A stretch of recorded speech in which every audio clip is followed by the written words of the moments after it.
Okay, this is my upstairs studio, and this is my home. I've lived here for 56 years. I live in Kent.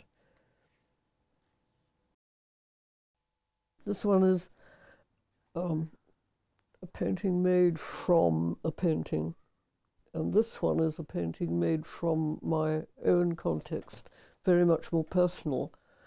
Well, one is a choice of imagery, one is where I live, and this is based on my hall downstairs. I'm upstairs in the studio. This one is, I had a program on the television, a history program by a woman called Lucy, and she is investigating English history. And she mentioned Bloody Mary, and she was a queen. I looked up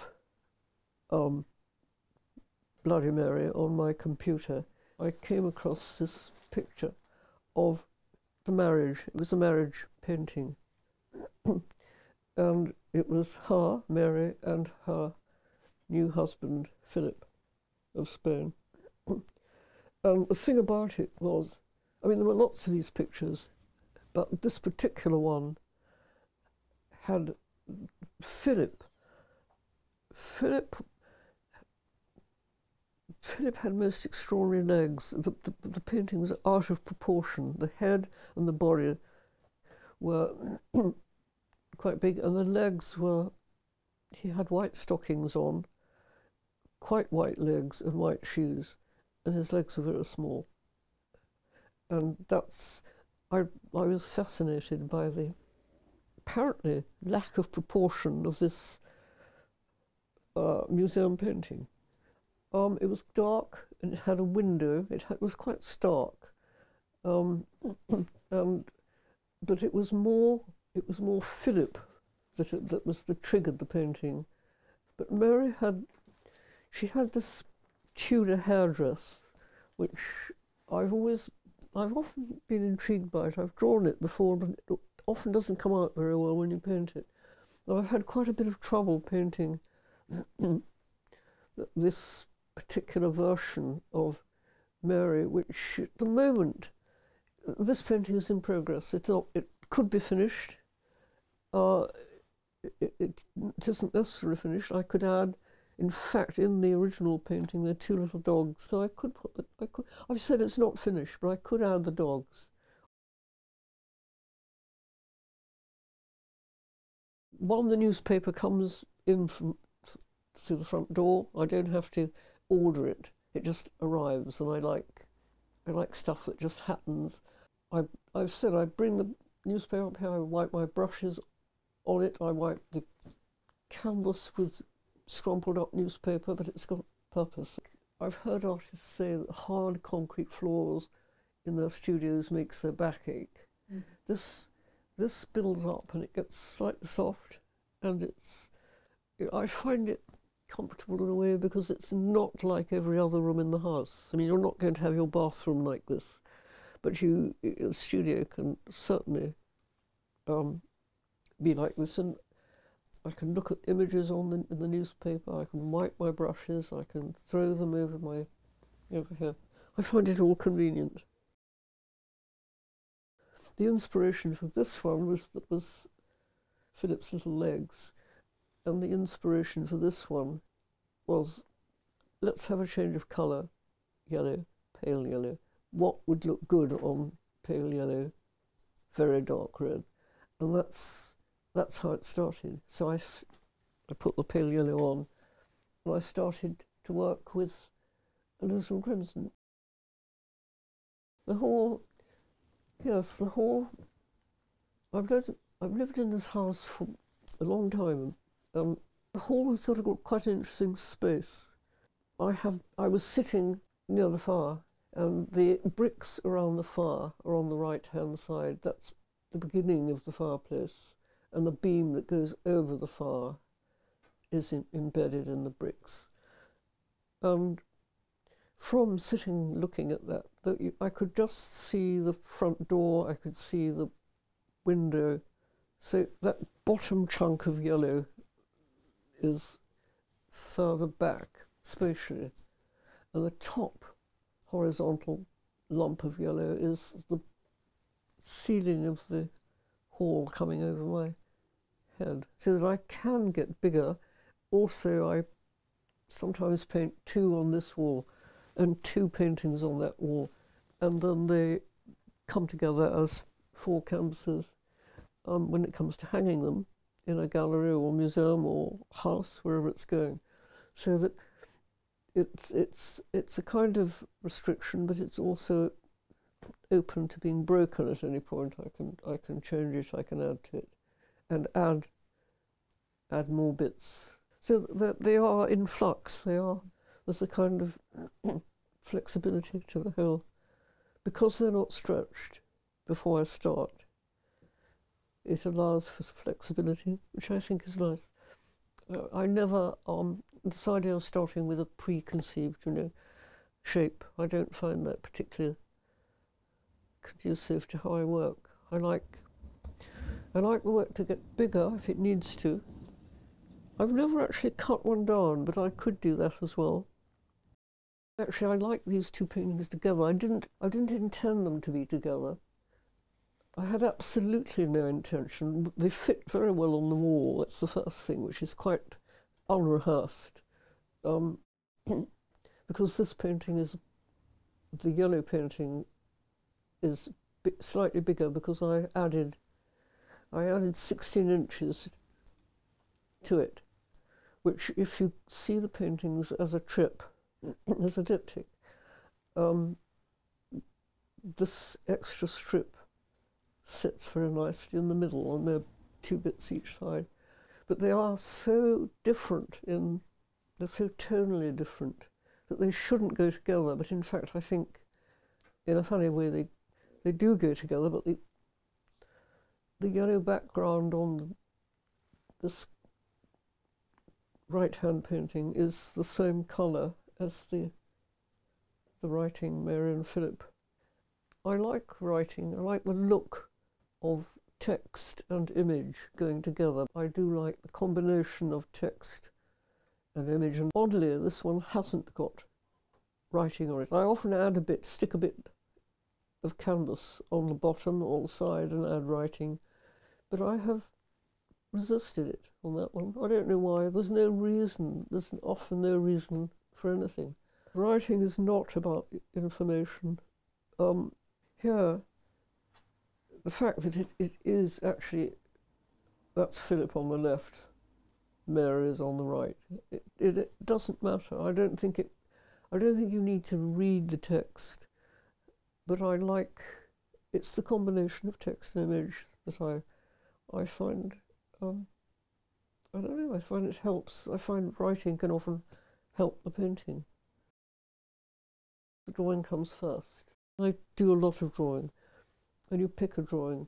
And if it's something you like the look of as a drawing, then why not try to keep that same impulse in the painting as you had in the drawing, because it's difficult to find a drawing you can like. I made probably about 40 drawings for this. It's just, maybe it's the mouth, maybe it's the eye. A part of it I could over and over again. Often they're collaged. In this case, they're not. I keep doing another drawing. Some of the drawings upstairs I cover up with collage, and the original drawing isn't visible. It's covered. I think there was a very particular formation around the cutting of the mouth and the shadow round the mouth, and also particularly the eyes had a very piercing quality in the sculpture. This painting was done about 20 years ago. I'm not sure how long ago, but it's not a new painting, but I like it. There are 2 paintings of the same subject. The subject is Jesus of Prague, and the thing about the painting is that if you own it, or if you look at it, or if you give respect to it, you have health, wealth, and happiness. So this is what comes off the painting, dear audience. This is what you'll get, health. So this is why I keep it out. The origin is a wooden sculpture, quite roughly made in the manner of certain basilisk sculpture, hewn, sort of quite rough. And it was in a French museum in the gallery called Trésor. And I made several drawings of the sculpture. It was probably about 3 foot high, and it probably had some paint on it, I can't remember. And I've made 2 paintings of it. This is the second one. The first one is a bit bigger and has a profile of me on the left and a bird, like this one on the right. I felt the bird fitted. I felt, you're doing Jesus. Jesus can fly. Why not have a bird? Angels fly. Have a bird. Birds seem to fit in the group. The painting is quite raw, which fits the way that the sculpture was made, which was direct and raw in its carving. It wasn't a refined work, and it was held at the front of a procession, a religious procession. I think originally in Spain, I can't remember. Then it went to Prague, and the sculpture ended up in France, where I saw it. I do call it Baby Jesus because the reason was because I thought at the time titles for art were really quite stuffy. They were clever.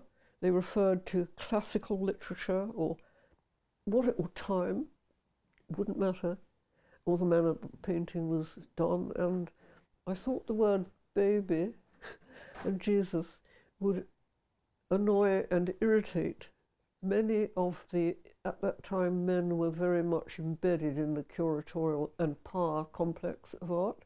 And I thought the title Baby Jesus would strike them as nursery, a bit stupid perhaps, childish, girlish, all of those things, which is why I used it, because I like doing that kind of thing. I don't care about text. I don't care whether you can read it. I don't mind if it's not spelt right, because I paint and draw how things look, and I spell how things sound. So I'm a phonetic speller. Not always, because I do know, but I do that. And I do think the writing gives it a kind of horizontality, and there's a verticality here with the main figure. Interesting that the painting upstairs is very yellow, but not the same yellow as this.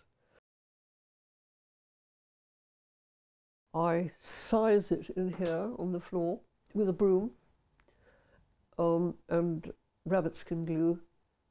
I used to do it on the shed. I used to staple it onto the shed and do it outside, but it's more convenient to do it here, so I do it here.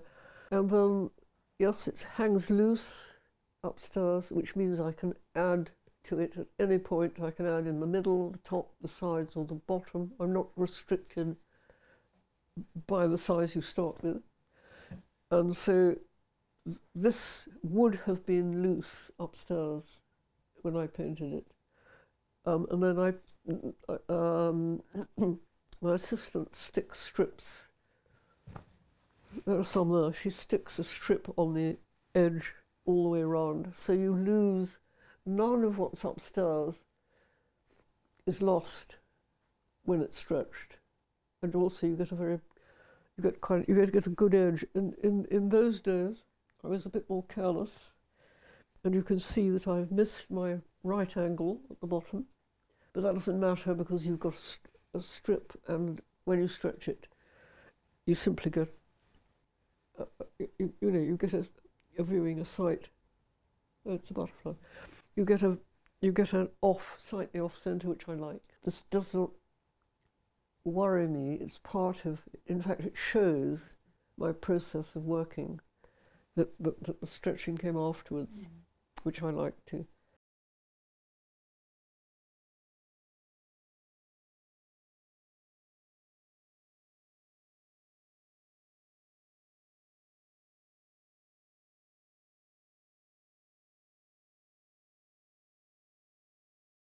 When I paint, I'm completely on my own. I have no music.